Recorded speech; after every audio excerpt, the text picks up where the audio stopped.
This is Manisha Chauhan and welcome to unfold biology. आज के इस वीडियो के अंदर हम JNU यानी कि जवाहरलाल नेहरू यूनिवर्सिटी के बारे में डिस्कस करने वाले हैं। JNU ने अपना सेशन 2021 का एडमिशन ब्रोशर जो है वो अपनी ऑफिशियल वेबसाइट पे अपलोड कर दिया है, तो उसी से रिलेटेड कुछ चीज़ें हम डिस्कस करेंगे। इसके अलावा जो चीज़ें ब्रोशर में मेंशन नहीं है लेकिन आपके लिए जानना ज़रूरी है, वो चीज़ें भी हम कवर अप कर लेंगे इस वीडियो में। कुछ बुलेट पॉइंट्स हैं जो मैंने निकाले हैं इनकी ऑफिशियल वेबसाइट से, वो भी हम डिस्कस कर लेंगे। सो जो मेन चीज़ें जो हम डिस्कस करने वाले हैं इस वीडियो के अंदर वो क्या क्या है। सबसे पहले हम देखेंगे कि क्या क्या कोर्सेज ऑफर करता है JNU अपने स्टूडेंट्स को। इसके अलावा एलिजिबिलिटी क्राइटेरिया हम कवर अप करेंगे, सीट्स कितनी अवेलेबल हैं हर कोर्स में वो देखेंगे, फ़ी स्ट्रक्चर भी हम देखेंगे, यानी अगर आप यहाँ पर एडमिशन ले लेते हैं तो आपको कितनी फ़ी पे करनी पड़ेगी अपने सब्जेक्ट के हिसाब से, कोर्स के हिसाब से, वो भी देखेंगे। इसके अलावा सिलेबस डिस्कस करेंगे कि आपको क्या सिलेबस रेफ़र करना है, एग्जामिनेशन पैटर्न क्या रहेगा, एग्जामिनेशन सेंटर्स कहाँ कहाँ पर रहते हैं, डेप्रीवेशन पॉइंट्स करके एक क्राइटेरिया है यहाँ पर जो कि एक तरीके से एडवांटेज है कुछ स्टूडेंट्स के लिए, तो वो भी हम डिस्कस करेंगे। कट ऑफ कितनी रह सकती है, एक्सपेक्टेड कितनी रहेगी, मतलब 2020 की कितनी थी वो मैं आपको दिखाऊंगी, उसके हिसाब से आप देख सकते हो कि 2021 में कितनी आने के चांसेस हो सकते हैं। सो अप्रॉक्सीमेट आपको कट ऑफ का आइडिया हो जाएगा। इसके अलावा एप्लीकेशन फॉर्म अगर आप फिल करते हो तो आपको कितनी फ़ी पे करनी पड़ेगी, फॉर्म की क्या फ़ी रहती है, वो भी हम देखेंगे। तो स्टार्ट करते हैं हम इस वीडियो को। अगर हम बात करें कि इसके जो एप्लीकेशन फॉर्म्स हैं वो आउट हुए हैं या नहीं हुए हैं, आंसर इज़ नो। अभी तक एप्लीकेशन फॉर्म्स नहीं आए हैं। इन्होंने सिर्फ अपना ऑफिशियल जो ब्रोशर है फॉर दी सेशन 2021 वो इन्होंने अपनी वेबसाइट पे अपलोड किया है। फॉर्म्स अभी तक नहीं निकले हैं, सिर्फ ब्रोशर आया है। इसके बाद हम बात करते हैं कि JNU जो है वो अपने स्टूडेंट्स के लिए क्या क्या कोर्सेज ऑफर करता है। यहाँ से आप MSc इन लाइफ साइंस कर सकते हो, इन एनवायरमेंटल साइंसेज आप MSc कर सकते हो। इसके अलावा MSc इन बायोटेक्नोलॉजी ऑफर करता है, मॉलिक्यूलर मेडिसिन में भी आप MSc यहाँ से कर सकते हैं। दो और कोर्सेज हैं जिसके बारे में हम थोड़ा सा डिस्कस करेंगे, जैसे कि डिज़ास्टर स्टडीज़ है एक आपका, और एक है आपका master of public health. Bio के स्टूडेंट्स को ये चैनल डील करता है, तो उससे रिलेटेड हम चीज़ें देखने वाले हैं। ये जो मास्टर ऑफ पब्लिक हेल्थ और जो डिज़ास्टर वाला मैंने बताया है, ये मैं इसलिए यहाँ पर इंक्लूड कर रही हूँ क्योंकि बायो के स्टूडेंट्स यहाँ पर भी एप्लीकेबल हैं। कुछ एक आध और कोर्सेज हैं जहाँ पर कोई भी बैचलर्स डिग्री अगर आपके पास है तो आप अप्लाई कर सकते हो, तो उसका एक स्क्रीनशॉट मैं वीडियो के एंड में दे दूँगी। अगर आप इंटरेस्टेड हैं तो आप इन सब चीज़ों के लिए अप्लाई कर सकते हैं। बट बेसिकली जो कोर्सेज हैं मेन जो बायो के स्टूडेंट्स के लिए हैं वो लाइफ साइंस है आपका, एनवायरमेंटल साइंसेज है, बायोटेक्नोलॉजी है एंड मॉलिक्यूलर मेडिसिन है। ठीक है, इनका एलिजिबिलिटी क्राइटेरिया देखते हैं एक एक करके। सबसे पहले आता है आपका लाइफ साइंसेज। अगर आप MSc इन लाइफ साइंसेज करना चाहते हैं JNU से, तो आपकी बैचलर्स डिग्री किसी भी बायो की फील्ड से अगर है तो आप एप्लीकेबल हो, यानी कि बायोलॉजिकल साइंसेज है या एग्रीकल्चरल साइंसेज है, फिजिकल साइंसेज है, बायोटेक्नोलॉजी है, कोई भी फील्ड है आपकी, आप यहाँ पे अप्लाई कर सकते हो। जूलॉजी वाले भी अप्लाई कर सकते हैं, बॉटनी वाले भी, कोई भी अप्लाई कर सकता है। ठीक है, कंडीशन ये है कि आपके जो ग्रेजुएशन में मार्क्स हैं वो 55% एटलीस्ट होने चाहिए, यानी कि कम से कम 55%, एटलीस्ट लिखा है ना यहाँ पे। इससे कम है अगर तो आप अप्लाई नहीं कर सकते, इससे ज़्यादा है तो फिर तो कोई दिक्कत वाली बात ही नहीं है। तो 55 आपकी मार्जिन है, 55 भी है अगर तो भी अप्लाई कर सकते हो। ठीक है, पैटर्न की अगर मैं बात करूँ तो 10+2+3 दिया हुआ है, यानी कि आपकी जो ग्रेजुएशन है ना वो 3 साल की होनी चाहिए। ठीक है, इसके बाद हम बात करते हैं master of public health. Master of public health के लिए वो स्टूडेंट्स अप्लाई कर सकते हैं जिनकी जो ग्रेजुएशन है, बैचलर्स लेवल की जो डिग्री है, वो 4 साल का कोर्स रहा है। किन किन सब्जेक्ट्स में वो यहाँ पर मेंशन है। अगर आप इनमें से किसी भी फील्ड को बिलोंग करते हैं और आपकी ग्रेजुएशन जो है वो 4 साल की रही है, मिनिमम लिखा है, यानी 4 से कम वाले नहीं अप्लाई कर सकते, तो आप यहाँ पर अप्लाई कर सकते हो। ठीक है, ओके।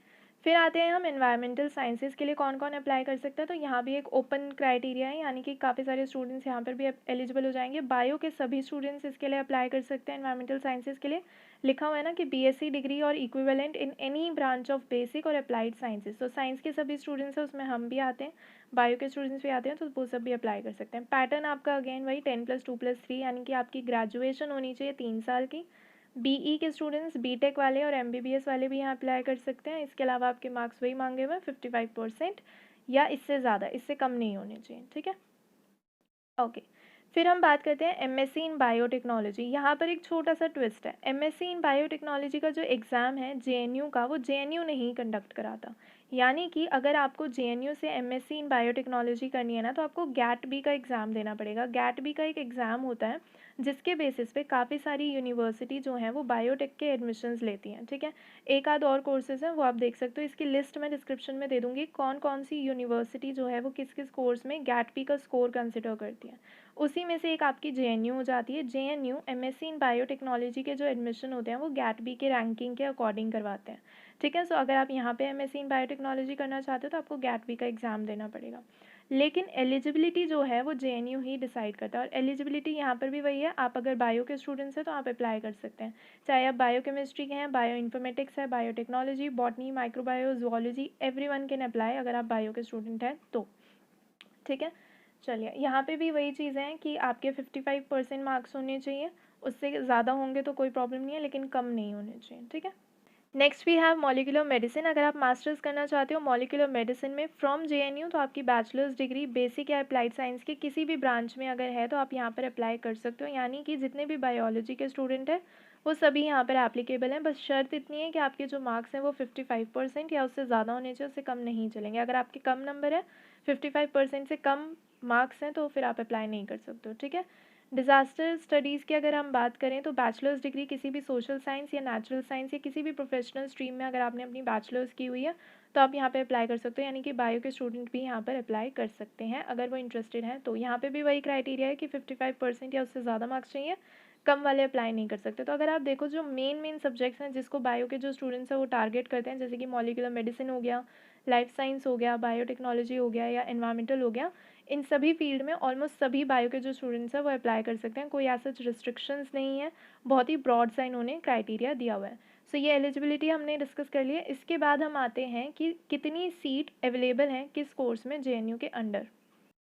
सो ये लिस्ट आपके सामने है। अगर आप एमएससी इन बायोटेक्नोलॉजी करना चाहते हो तो उसके लिए 30 सीट्स अवेलेबल हैं, यानी कि 12 फॉर अनरिजर्व्ड, एससी के 5 हैं, एसटी के ये इन्होंने डिस्ट्रीब्यूशन दिया हुआ है, आप देख सकते हो। टोटल जो है वो 30 हैं। मॉलिक्यूलर मेडिसिन में टोटल 10 सीट्स हैं, जनरल के लिए 4 हैं। Then we have disaster studies, जो अभी मैंने बताया था, इसकी एलिजिबिलिटी क्राइटेरिया हमने डिस्कस की थी, तो इसके अंदर 19 यानी कि 19 सीटें हैं, 8 for unreserved. MSc in environmental sciences अगर आप करना चाहते हो तो 39 seats are available, and MSc in life sciences के लिए 38 सीट्स आर अवेलेबल। तो ये इनका सीट का डिस्ट्रीब्यूशन है, मैट्रिक्स इन्होंने दिया हुआ है SC, ST, PWD, OBC, EWS category के अकॉर्डिंग, तो आप वो देख सकते हो। इसके बाद आता है आपका फ़ीस स्ट्रक्चर, यानी कि अगर आप यहाँ पर एडमिशन ले लेते हो ना तो आपको इतनी फ़ी पे करनी पड़ेगी। ये क्राइटेरिया दिया हुआ है किस किस चीज़ के लिए है, ये ट्यूशन फ़ी है, ये स्पोर्ट्स फ़ी है वगैरह करके।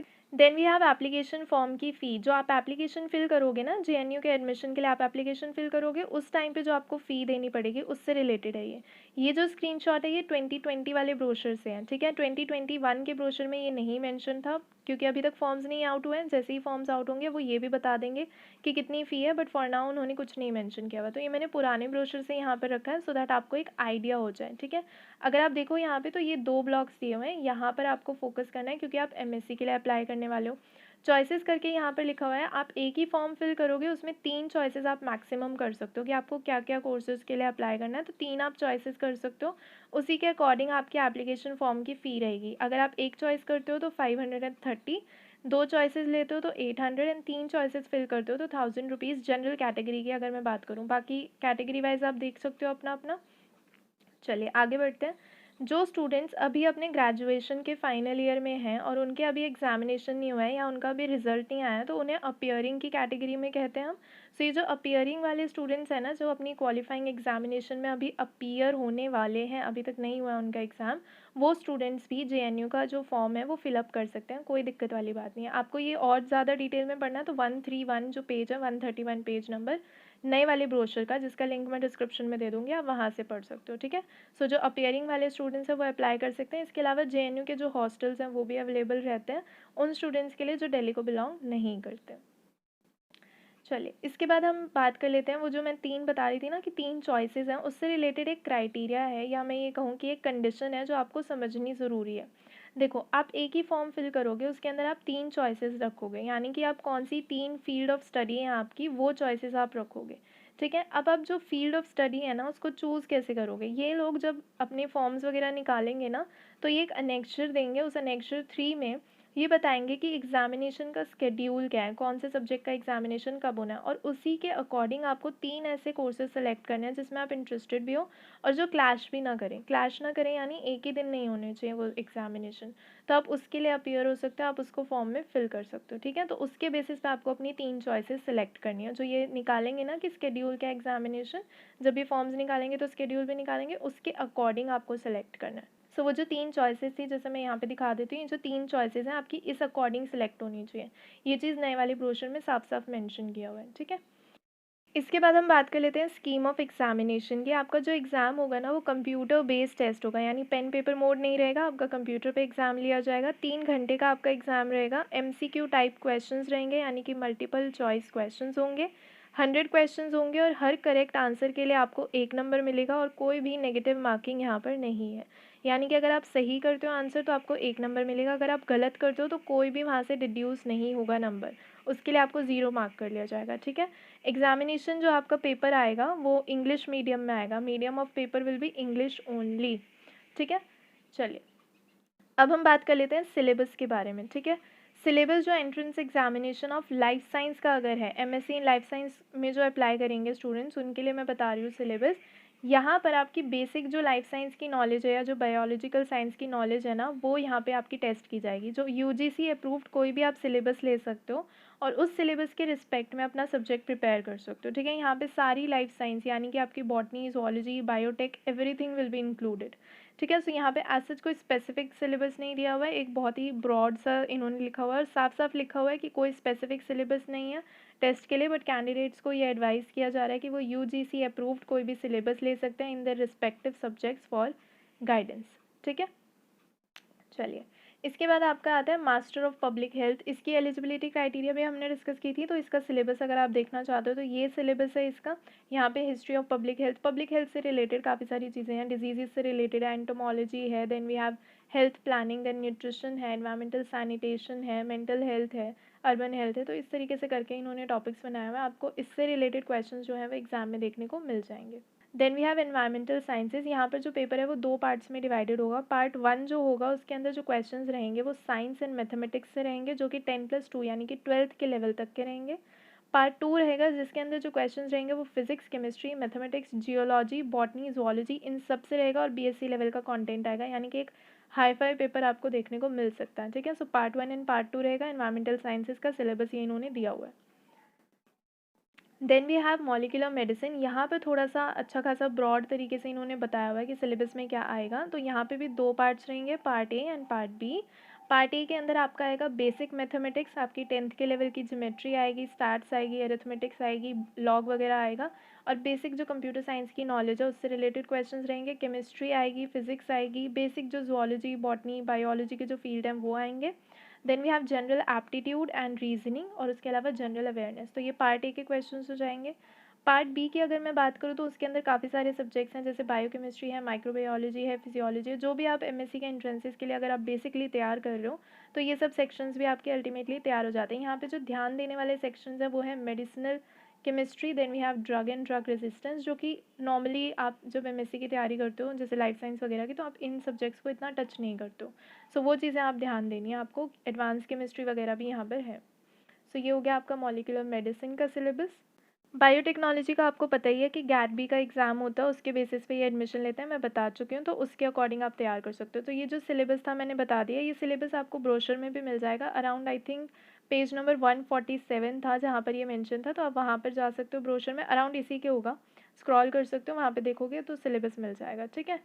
अब हम बात कर लेते हैं डेप्रीवेशन पॉइंट्स के बारे में। डेप्रीवेशन पॉइंट्स क्या हैं, इन्होंने ना कुछ एरियाज डिवाइड किए हुए हैं, डिस्ट्रिक्ट डिवाइड किए हुए हैं इन बेसिस पे, percent female illiteracy, agricultural workers. Basically ये जो 4 पॉइंट्स हैं इनको कंसिडर करके कुछ डिस्ट्रिक्ट की इन्होंने लिस्ट दी हुई है और उनको 2 क्वार्टाइल में डिवाइड किया हुआ है। ठीक है। अगर आप इन दोनों क्वार्टाइल में से किसी में भी बिलोंग करते हो ना तो आपको एक एडवांटेज मिलेगा, आपको डेप्रीवेशन पॉइंट्स मिलेंगे।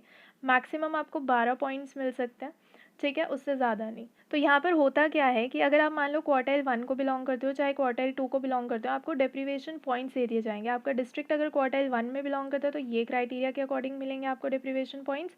अगर आपका जो डिस्ट्रिक्ट है वो क्वार्टाइल 2 को बिलोंग करता है तो ये वाला जो क्राइटेरिया है उसके अकॉर्डिंग आपको डेप्रीवेशन पॉइंट्स दे दिए जाएंगे।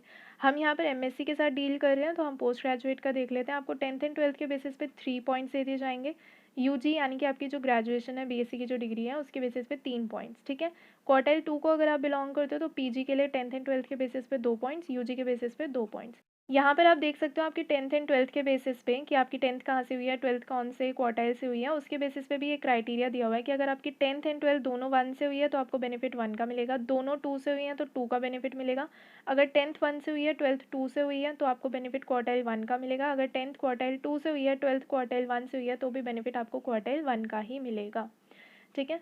सो आगे अगर हम देखें, अगर आप क्वार्टाइल की लिस्ट में आ रहे हो, किसी भी क्वार्टाइल में, क्वार्टाइल 1 या 2 किसी में भी आ रहे हो, और आपने जो अपनी क्वालिफाइंग एग्जामिनेशन, क्योंकि यहाँ पर हम एमएससी से डील करें तो आपका क्वालिफाइंग एग्जामिनेशन हो गया आपकी बैचलर्स यानी कि बीएससी।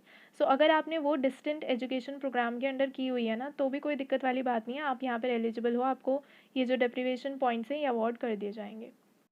इसके अलावा जो कश्मीरी माइग्रेंट्स हैं ना, उनको 5 यानी कि 5 डेप्रीवेशन पॉइंट्स मिल जाएंगे। फीमेल एंड ट्रांसजेंडर की अगर मैं बात करूँ, तो अगर आप इस कैटेगरी को बिलोंग करते हो, फीमेल या ट्रांसजेंडर की मैं बात कर रही हूँ, ठीक है, ये टेबल सिर्फ और सिर्फ फीमेल या ट्रांसजेंडर के लिए। अगर आप इस कैटेगरी को बिलोंग कर रहे हो जो यहाँ पे मेंशन है, तो आपको 7 डेप्रीवेशन पॉइंट्स मिलेंगे। अगर आप अनरिजर्व या इस पर्टिकुलर क्राइटेरिया में आ रहे हो, तो आपको 5 डेप्रीवेशन पॉइंट्स मिलेंगे।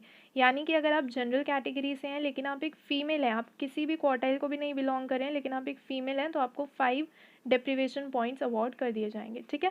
अब एक इम्पॉर्टेंट चीज़ है यहाँ पर नोट करना, एमएससी बायोटेक्नोलॉजी के लिए कोई भी डेप्रीवेशन पॉइंट्स नहीं अवॉर्ड किए जाएंगे। यहाँ पे साफ लिखा है, this benefit of deprivation point will be given only to undergraduate postgraduate program except MSc biotechnology भी यहाँ पर मेंशन है। यानी कि एमएससी बायोटेक्नोलॉजी वाले स्टूडेंट्स यहाँ पर इस पर्टिकुलर बेनिफिट को अवेल नहीं कर सकते हैं, ठीक है।